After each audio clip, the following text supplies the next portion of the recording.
Massive protests swept Israel on Sunday after the death of 6 hostages in Gaza.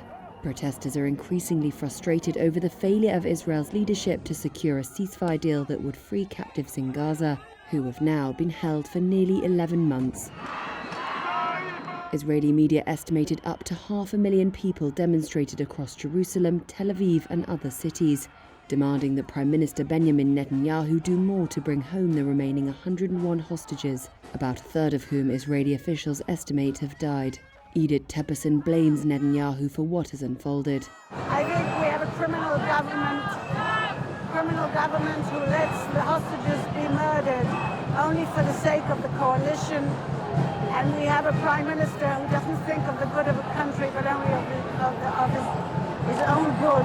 In Tel Aviv, police officers clashed with demonstrators as they urged them to stop blocking traffic.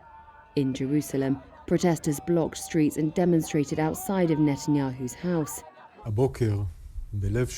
It was only earlier the same day that the Israeli military announced the recovery of the hostages' bodies.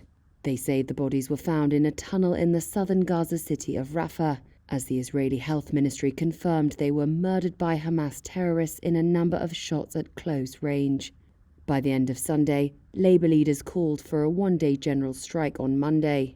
Netanyahu, who faces growing calls to end nearly 11 months of war, said Sunday that Israel would not rest until those responsible were caught, while Hamas officials blamed the Israeli government for the deaths because of its refusal to sign a ceasefire deal.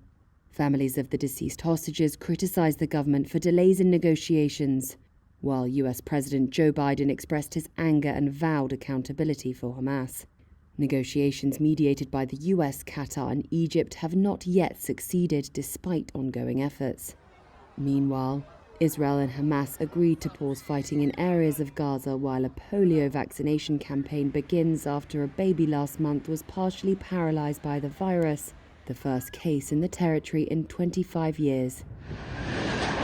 Israel's assault on Gaza began after Hamas and other militants killed about 1,200 people and took about 250 hostages in attacks on Israel on October the 7th, according to Israeli tallies.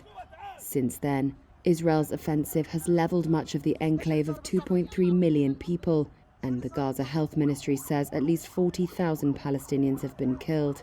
Displaced people are living in dire conditions with inadequate shelter and a hunger crisis.